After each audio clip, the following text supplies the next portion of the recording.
બનાસકાંઠામાં ભાજપ પોતાના ઉમેદવાર બદલે તેવી વાતોને જિલ્લા ભાજપના પ્રમુખ કીર્તિસિંહ વાઘેલાએ નકારી કાઢી.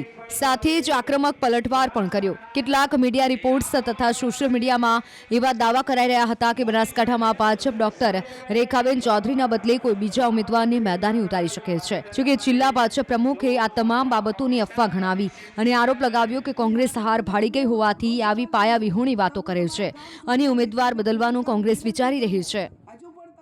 ભારતીય જનતા પાર્ટીનો વિજય એ સ્પષ્ટ છે. ભારતીય જનતા પાર્ટીની જીત નિશ્ચિત છે. ભારતીય જનતા પાર્ટી આ ચૂંટણી એ જીત તો એની સંભવિત પાકી થઈ ચૂકેલી છે, જીત નિશ્ચિત છે. પણ આ ચૂંટણી છે જીત કરતાં લીડ વધારવા માટેની છે અને 5 લાખથી પણ વધારે લીડથી ભારતીય જનતા પાર્ટીના ઉમેદવાર ડૉક્ટર રેખાબેન ચૌધરી જીતવાના છે. કોંગ્રેસ પાર્ટી હારથી ગભરાયેલી છે. આજે કોંગ્રેસ એ કોમામાં છે, એટલે હોઈ શકે કે કોંગ્રેસ પાર્ટીના ઉમેદવાર બદલાઈ શકે છે. દેશમાં કોંગ્રેસને હાર દેખાય છે, એટલે તમે જોવો છો કે કોંગ્રેસના નેતાઓ રોજે રોજ એવા નિવેદનો કરે કે જેમાં દેશભક્ત સૌ લોકોના દિલ દુભાવવાનું કામ થાય છે. એ જ રીતે બનાસકાંઠા કોંગ્રેસના નેતાઓ પણ હાર દેખાતા આજે એ હલકા પ્રકારના નિવેદનો કરી રહ્યા છે.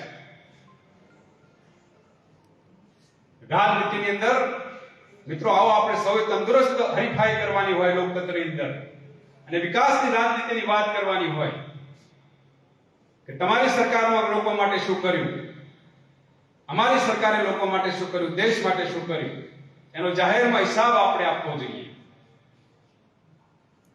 બનાસકાંઠામાં કોંગ્રેસ ને સ્પષ્ટ હાર દેખાઈ રહી છે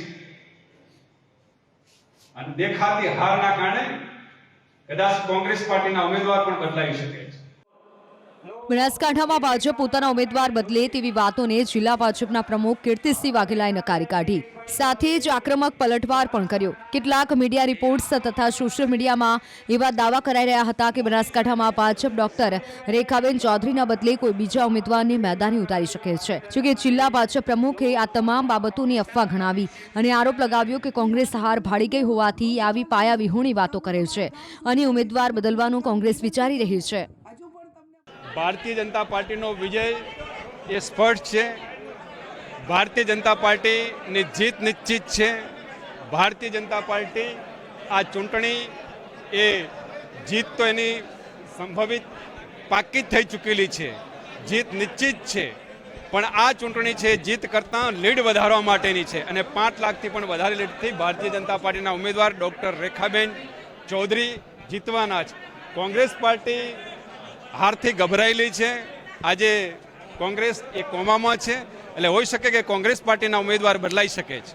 દેશમાં કોંગ્રેસને હાર દેખાય છે, એટલે તમે જોવો છો કે કોંગ્રેસના નેતાઓ રોજે રોજ એવા નિવેદનો કરે કે જેમાં દેશભક્ત સૌ લોકોના દિલ દુભાવવાનું કામ થાય છે. એ જ રીતે બનાસકાંઠા કોંગ્રેસના નેતાઓ પણ હાર દેખાતા આજે એ હલકા પ્રકારના નિવેદનો કરી રહ્યા છે. રાજનીતિની અંદર મિત્રો આવો આપણે સૌએ તંદુરસ્ત હરીફાઈ કરવાની હોય લોકતંત્રની અંદર અને વિકાસની રાજનીતિની વાત કરવાની હોય કે તમારી સરકારમાં લોકો માટે શું કર્યું, અમારી સરકારે લોકો માટે શું કર્યું, દેશ માટે શું કર્યું, એનો જાહેરમાં હિસાબ આપણે આપવો જોઈએ. બનાસકાંઠામાં કોંગ્રેસ ને સ્પષ્ટ હાર દેખાઈ રહી છે અને દેખાતી હારના કારણે કદાચ કોંગ્રેસ પાર્ટીના ઉમેદવાર પણ બદલાઈ શકે છે.